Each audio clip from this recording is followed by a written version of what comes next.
नमस्कार, मैं विमलेंदु चैतन्य और आप देख रहे हैं अब तक बिहार। चैतन्य कम्युनिकेशंस के समाचार प्रभाग में आपका स्वागत है। आइए चलते हैं आज की पहली खबर की ओर। प्रजापिता ब्रह्म कुमारी ईश्वरीय विश्वविद्यालय की गया स्थित अशोक विहार कॉलोनी घुघरीटाड़ बाईपास शाखा के जीवन पर्यंत समर्पित ब्रह्म कुमार भाई सुनील की माताजी के निधन पर श्रद्धांजलि सभा का आयोजन किया गया। इस श्रद्धांजलि सभा में माउंट आबू से वरिष्ठ भाई रामस्वरूप, बेगूसराय से ब्रह्म कुमारी कंचन दीदी, लखीसराय से रीता बहन तथा कई आगत भाई बहनों ने स्वर्गारोही 80 वर्षीय कुसुम देवी के प्रति अपना श्रद्धासुमन अर्पित किया।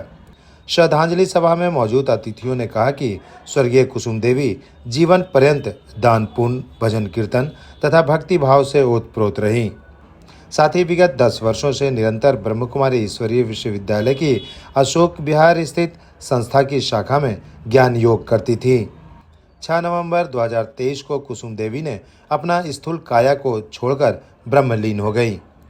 गया के रमना रोड स्थित रमा भवन में आयोजित श्रद्धांजलि सभा में शामिल लोगों ने कहा कि भौतिक शरीर का त्याग कर ब्रह्मलीन होना स्वर्गीय कुसुम देवी के लिए अतुलनीय क्षण था।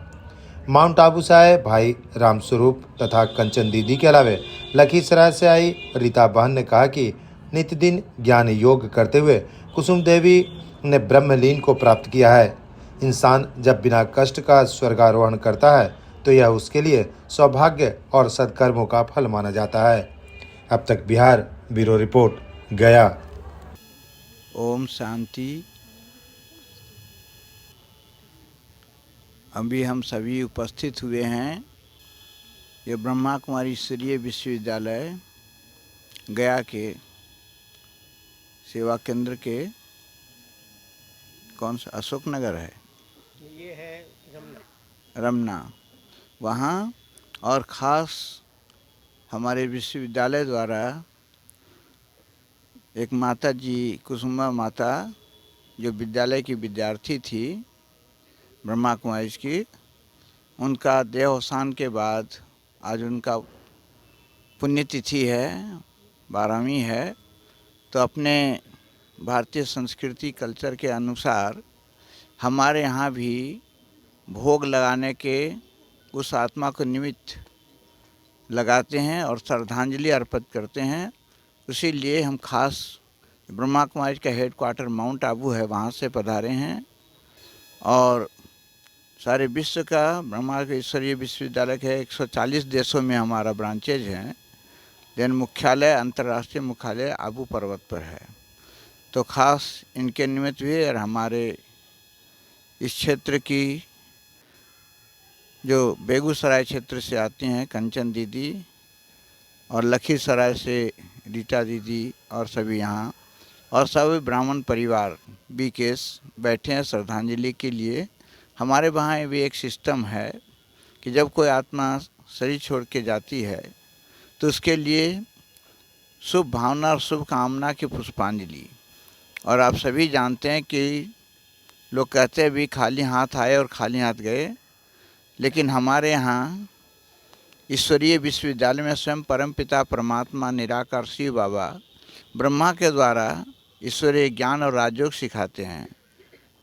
तो शिव बाबा कहते हैं मीठे बच्चे, लोग खाली हाथ और खाली हाथ जाते हैं, लेकिन तुम ब्रह्मा कुमार कुमारी जो भाई बहनें हम लोग हैं जो पढ़ाई पढ़ते हैं, खाली हाथ आते हैं लेकिन भरतू हाथ जाते हैं भर के। कैसे? अपने दिव्य और श्रेष्ठ कर्मों के द्वारा। तो ये हमारे विश्वविद्यालय जो है ऐसा श्रेष्ठ कर्म सिखाता है। हमारा एक एम ऑब्जेक्ट है कि नर ऐसा करनी करे, कर्म करे जो नारायण बने, और लक्ष्मी ऐसी करनी करे, नारी ऐसी करनी करे जो लक्ष्मी। तो लक्ष्मी नारायण के जो संस्कार हैं तो अपने साथ आत्माएं ले जाती हैं। तो जो ईश्वरीय ज्ञान और राजयोग की शिक्षा ग्रहण करते हैं, परमात्मा पिता को याद करते हैं, वो सारे पापाचार भ्रष्टाचार इन सारे से मुक्त होकर के काम क्रोध लोभ मोह अहंकार जो विषय विकार है, विषय बैतरनी, हम यहाँ आ रहे थे तो क्या बोला, बैतरनी नदी है, कोई ने देखा नहीं गए न, तो ये जो विषय बैतरनी है उसे परमात्मा पिता की याद से और राजयोग से पार करके हम नई दुनिया सतयुग गोल्डन एज में जाते हैं। तो आत्मा जो मनुष्य की आत्मा है, मनुष्य की आत्मा शरीर छोड़ने के बाद हमेशा मनुष्य तन में ही जन्म लेती है, 84 लाख योनियों में भ्रमण नहीं करती, और जो श्रेष्ठ कर्म करती है वो श्रेष्ठ देवी देवता घराने में जन्म लेती है। तो हम इन माता जी के प्रति शुभ भावना शुभकामना रखते हैं कि ये भी कितनी श्रेष्ठ आत्मा है कि उनके निमित्त हम सारे बीके जो पवित्र रहते हैं, ब्रह्मचर्य शुद्ध भोजन खान पान करते हैं, वो सभी इकट्ठे होकर के सच्चे पक्के ब्राह्मण उनके श्रद्धांजलि अर्पित करने आए हैं और भोग स्वीकार करके फिर यहाँ सबको ब्रह्मा भोजन में मिलागा। और ये सभी तो जो भी इस चैनल के माध्यम से देख रहे हैं, हमारा विश्वविद्यालय में 7 डेज का कोर्स होता है, 7 दिन का प्रारंभिक निःशुल्क होता है। तो आप भी अपने जानकारी लेके कि मैं कौन, मेरा कौन, मैं कहाँ से आया, मैं शुद्ध पवित्र आत्मा हूँ। आत्मा एक शरीर छोड़ दूसरे में जाती है, वस्त्र बदलती है, आत्मा अजर अमर अविनाशी है। और आत्मा के पिता जो स्वयं परम पिता परमात्मा है, उसको शिव बाबा कहते हैं। शिव माना कल्याणकारी, सत्यम शिवम सुंदरम, वो कल्याणकारी है, सत्य है, और शिवम है, सदा सुखदाता है, सुख देने वाला है। तो उनकी याद में बैठने से आपके जो दुख अशांति हैं, टेंशन है, इन सब से आप मुक्त होकर के मुक्ति धाम में जा सकते हैं और अगला जीवन मुक्ति प्राप्त कर सकते हैं। थैंक यू वेरी मच, बहुत बहुत धन्यवाद।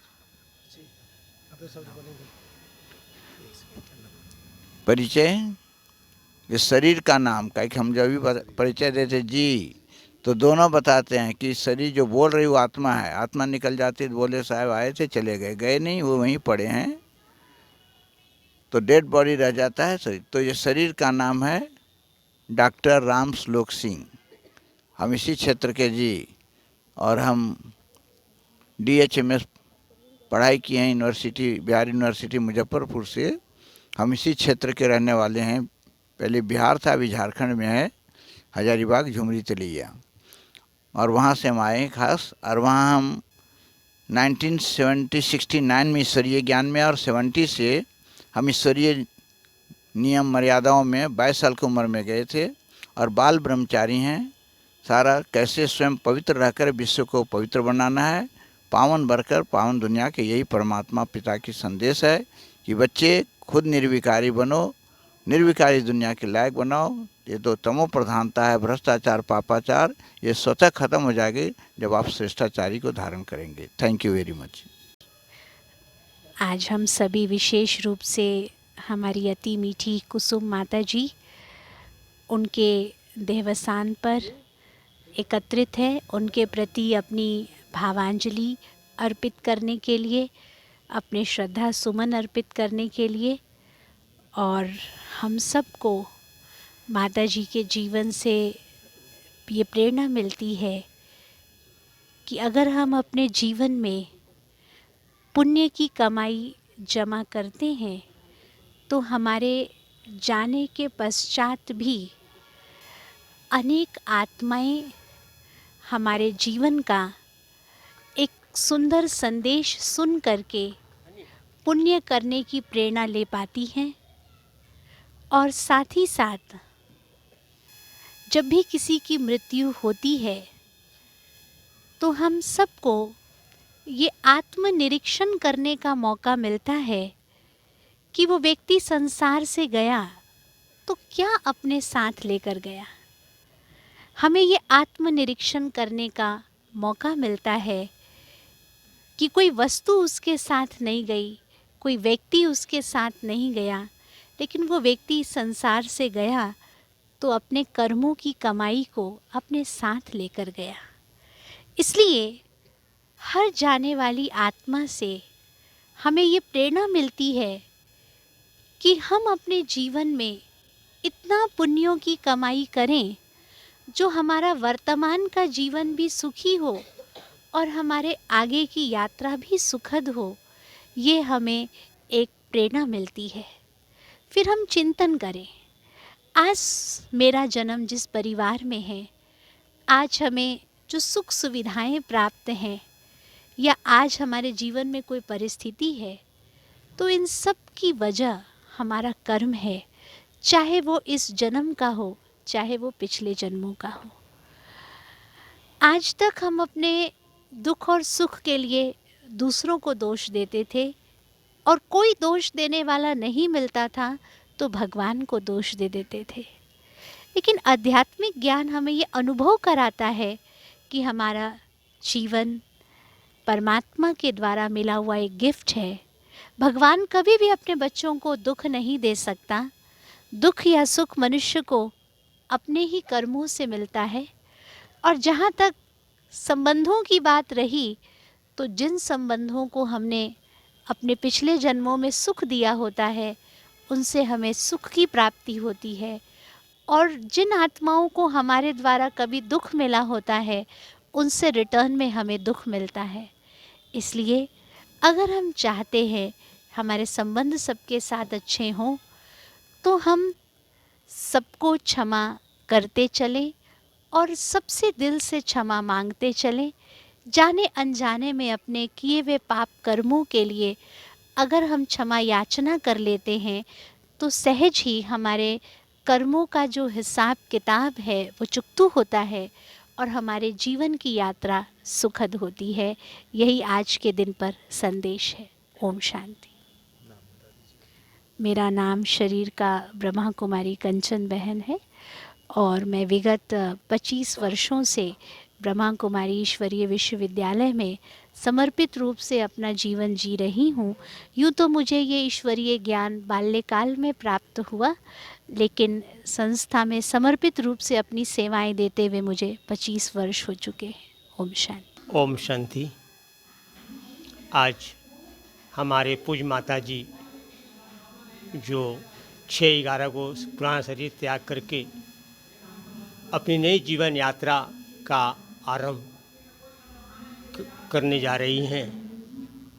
प्रजापिता ब्रह्मा कुमारी ईश्वरीय विश्वविद्यालय में मैं विगत 25 वर्षों से ज्ञान ले रहा हूँ और हमारे माता जी भी ज्ञान को सुनती थीं और हमारी माता जी की इच्छा थी कि मुझे किसी का सेवा लेना नहीं पड़े। उनको डर भी लगता था कि कहीं मैं गिर न जाऊं, और माता जी की इच्छा भगवान ने पूरा किए और माता जी चलते फिरते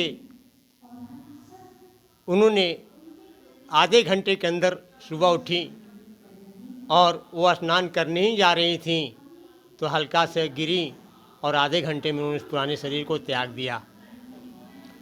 मुझे सभी से अनुरोध है कि हम पूजा पाठ दान पुण्य जरूर करें, लेकिन अगर हम माता जी की, माता और पिता की सेवा नहीं करते हैं तो वो पुण्य हमारा पूरा नहीं होता है। और हर एक का माता जी पिताजी जो भी हों, जिन्होंने बच्चों के लिए त्याग करते हैं, बच्चे त्याग नहीं कर पाते हैं। मुझे भी दर्द है कि ठीक है मैं पूरा नहीं किया, लेकिन हाँ मैं 75% संतुष्ट हूँ कि मैं अपने माता जी को प्रतिदिन आधा घंटा समय देते थे। और हम सभी से अनुरोध करेंगे कि आप भी अपने माता जी के लिए ज़रूर आधा घंटा समय निकालें, जिससे आपका जब तब जो पूजा पाठ कर रहे हैं उसमें आपका और पुण्य का खाता बढ़ेगा। और माता जी को हम भाव श्रद्धांजलि देते हैं। और ये विद्यालय में ज्ञान दिया जा रहा है कि मानव की मृत्यु नहीं होती है और वो मानव जैसा कर्म करते हैं वैसे मानव में ही जन्म होता है। हमारी माता जी इतने पुण्य आत्मा थी जो इनके श्रद्धांजलि में माउंट आबू से चलकर ब्रह्मा कुमार राजयोगी तपस्वी राम श्लोक भाई जी भी पधारे हैं, जो विगत 50 वर्षों से इस ज्ञान में चल रहे हैं। और इन्होंने बताए कि 1985 में मैं दिल्ली से कन्याकुमारी 5000 किलोमीटर में मैं यात्रा किया था शांति के लिए। श्री राम श्लोक जी भाई ने बताए कि मनुष्य का जन्म मनुष्य में ही होता है और योनि में नहीं होता है। शास्त्रों में जो लिखा हुआ है कि 84 लाख योनियाँ भटकती है, लेकिन उन्होंने बताया कि लख होना चाहिए। लोगों ने 1 लाख का डंडा लगा दिया, इसलिए मानव इतने दुखी हो गए। उस डंडा को हटा देने से मानव का जीवन सुखी हो जाएगा। और उन्होंने कहा कि प्रजापिता ब्रह्मा कुमारी विद्यालय में बताया जा रहा है कि मनुष्य का जन्म मनुष्य में होता है और वो आकर के ईश्वरीय ज्ञान प्राप्त करें और दबी दुखों से मुक्ति पाएं। ओम शांति। हाँ, इस आयोजन में